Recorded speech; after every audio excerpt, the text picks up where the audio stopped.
दोस्तों, हमारे जीवन का हर एक क्षण, हर एक समय ऐसे गुजर जाता है कि हमें तो एहसास भी नहीं हो पाता। हम उन समय को ऐसे ही व्यर्थ में गंवा देते हैं, क्योंकि हमारे अंदर वो आलस आ जाता है कि जब हम किसी भी काम को करना चाहते हैं तो वह आलस हमें कभी भी करने नहीं देता, और यह हमारी असफलता का एक मूल जड़ है। क्योंकि इसी की वजह से हर एक इंसान, हर एक वो व्यक्ति असफल हो जाता है जो सफलता को पाने की चाह रखता हो। और दोस्तों, समय ऐसे ही बीतता चला जाता है, यूं ही गुजर जाता है। इस संसार में कुछ भी अस्थाई नहीं है, सब कुछ बदलता रहता है, सब कुछ परिवर्तन होता रहता है। और आलस हमारे जीवन के हर एक क्षण, हर एक समय को कब खा जाता है ये हमें पता तक नहीं चलता। इसलिए पहले अपने जीवन के उस आलस्य को भगाओ जो हमें सफल होने से रोक रहा है, जो हमें आगे बढ़ने से रोक रहा है। अपनी उस क्षमता को पहचानो, अपनी उस ताकत को पहचानो जो तुम कर सकते हो, उसे हासिल कर सकते हो और उस पर मंजिल तक पहुंच सकते हो, उस मंजिल को हासिल कर सकते हो जहां पर आप जाना चाहते हैं। क्योंकि यही क्षमता, यही ताकत हमें उस मंजिल तक पहुंचा सकती है। दोस्तों, आज हम आप लोगों को जो कहानी सुनाने जा रहे हैं, वो कहानी हमें आज यही सिखाने वाली है कि आखिर हम कैसे उन सफलताओं को हासिल कर सकते हैं और हम अपने अंदर बैठे उस आलस्य को दूर भगा सकते हैं। कैसे हम उस आलस्य को मिटा सकते हैं। और यही जीवन का सत्य है जो हमें जीवन जीने का तरीका सिखाती है, जो हमारे अंदर नए नए विचारों को उत्पन्न करने की क्षमता जगाती है, अंदर नए नए तरीके उत्पन्न करती है, जो हम किसी भी कार्य को कर पाते हैं और तब हम जाकर उस कार्य को करने की साहस जुटा पाते हैं। और ये आलस्य हमारे जीवन की इन सब चीजों को छुपाता है, हमें किसी भी काम को करने से रोकता है, हमें उस काम को करने के लिए हमारे मन में एक आलस उत्पन्न कर देता है, जो हम किसी भी काम को जब हम करना चाहते हैं तो यह हमें आज कल करके उस काम को करने के लिए टाल देता है और हम उस काम को आज बिहान करके उस काम को कर ही नहीं पाते और हम उस काम में असफल हो जाते हैं। निराश तो हम तब होते हैं जब हमेशा यह धीरे धीरे हमें महसूस होने लगता है कि हमें इस काम को इतने दिनों में करना था और हम उन दिनों के बीच उस काम को नहीं कर पाए। तब हमें उस वक्त उस क्षण का महसूस होता है, अनुभव होता है कि हमने जो वो क्षण बिताए हैं उसे हमने तो व्यर्थ में ही गंवा दिया, उसे व्यर्थ में नाश कर दिया।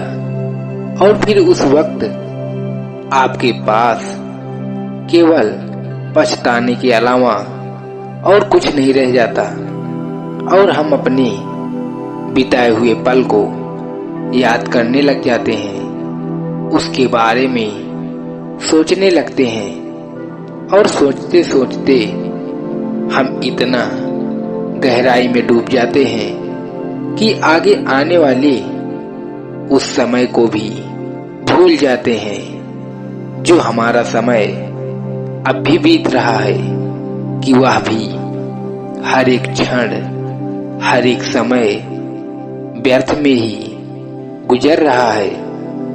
और फिर जो हम आगे करने को सोचते हैं तो उसमें भी हमारा आलस्य बीच में आकर अवश्य अटक जाता है, जो फिर हमें सफल होने से रोकता है। तो दोस्तों, आज की जो एक कहानी हमें यही सिखाने वाली है कि आखिर हम कैसे अपने आलस्य को दूर करें और अपनी उस क्षमता को पहचान सकें। तो चलो कहानी को शुरू करते हैं। एक गांव में एक व्यक्ति रहा करता था। वह बहुत आलसी था। वह जो भी काम करना चाहता था वह उस काम को कर ही नहीं पाता। वह उस काम को आज बिहान टाला करता था कि आज के इस काम को हम कल कर लेंगे, बल्कि तो वह कुछ काम धाम करना ही नहीं चाहता था। वह दिन भर खाली बैठकर सोचता रहता था, इधर उधर घूमा करता था। वह हमेशा ये सोचता था कि मुझे कुछ करना न पड़े और मुझे कुछ खाने के लिए कोई दे दे या फिर कुछ खाने के लिए मिल जाए। ऐसे ही धीरे धीरे समय बीतता गया और वह एक दिन टहलते टहलते किसी आम के बगीचे में जा पहुंचा।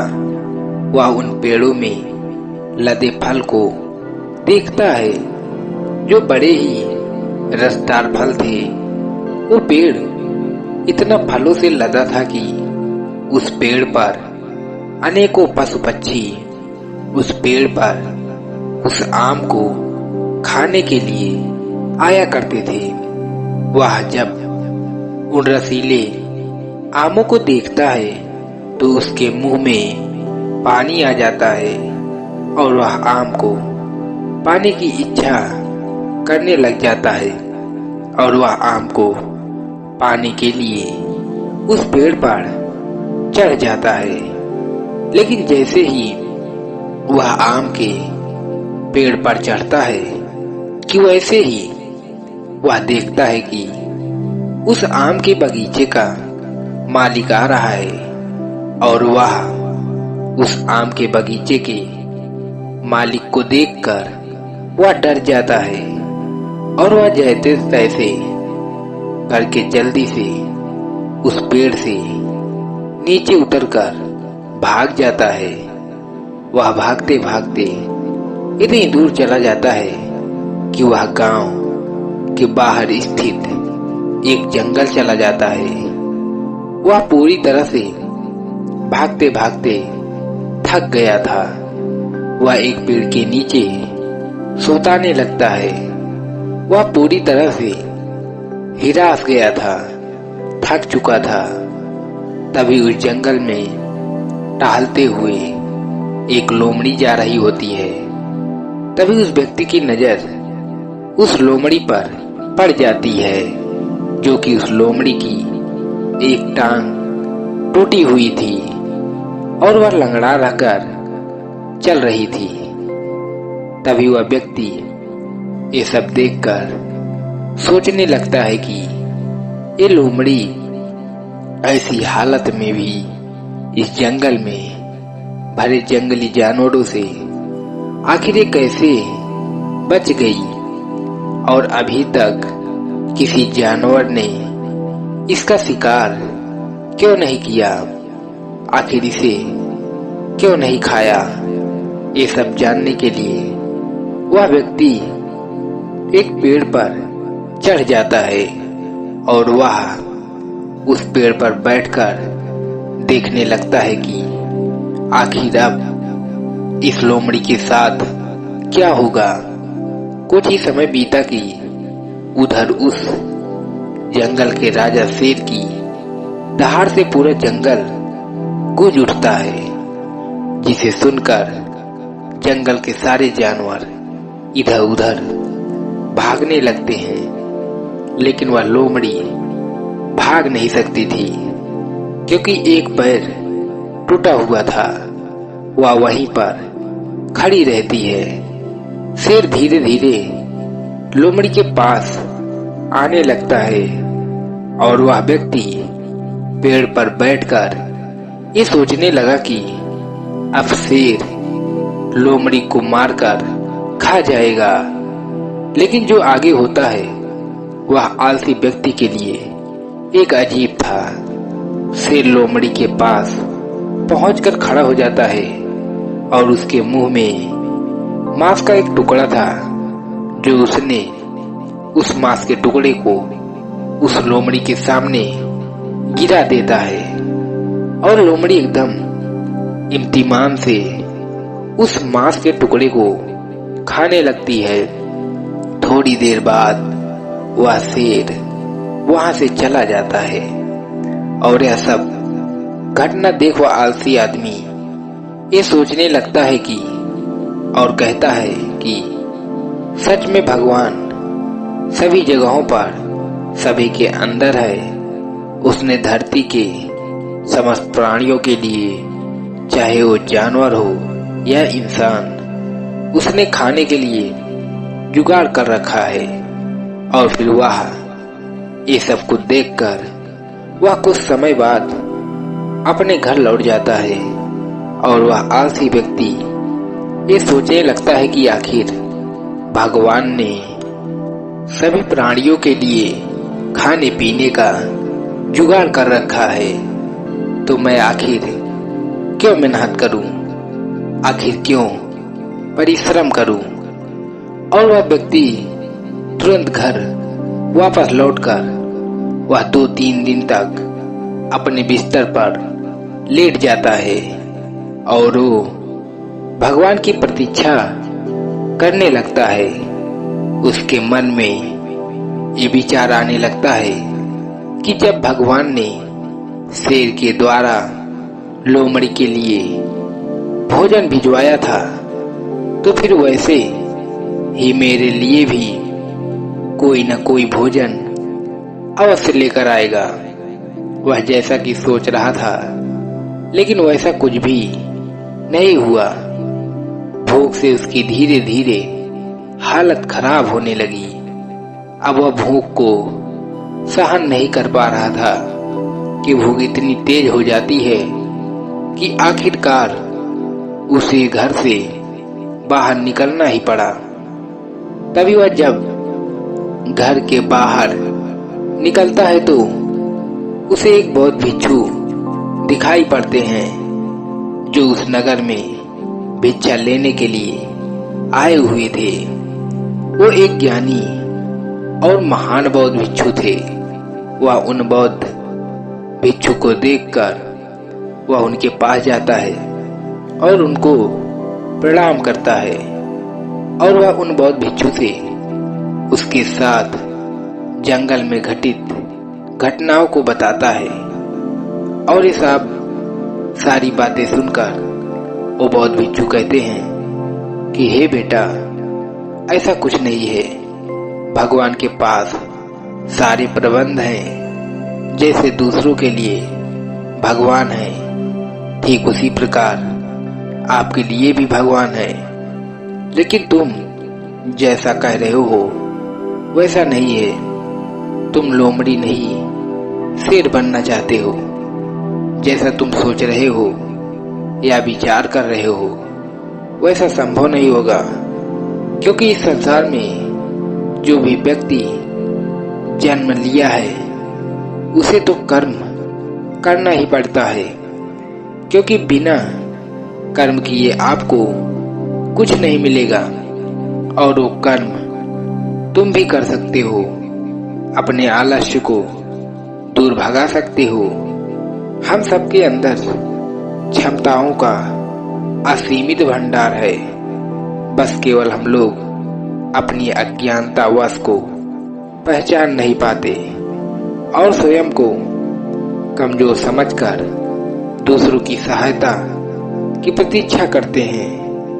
पहले स्वयं की क्षमता को पहचानो, दूसरों की सहायता की प्रतीक्षा मत करो। आप खुद इतने सक्षम बनो कि दूसरों की सहायता करना न पड़े। दोस्तों, हमें विश्वास है कि आज की ये वीडियो आप लोगों को जरूर पसंद आई होगी, तो वीडियो को लाइक और अपने दोस्तों के साथ शेयर जरूर करिएगा और हमें ऐसे ही सपोर्ट करने के लिए चैनल को सब्सक्राइब और घंटी बटन को जरूर दबा दीजिएगा।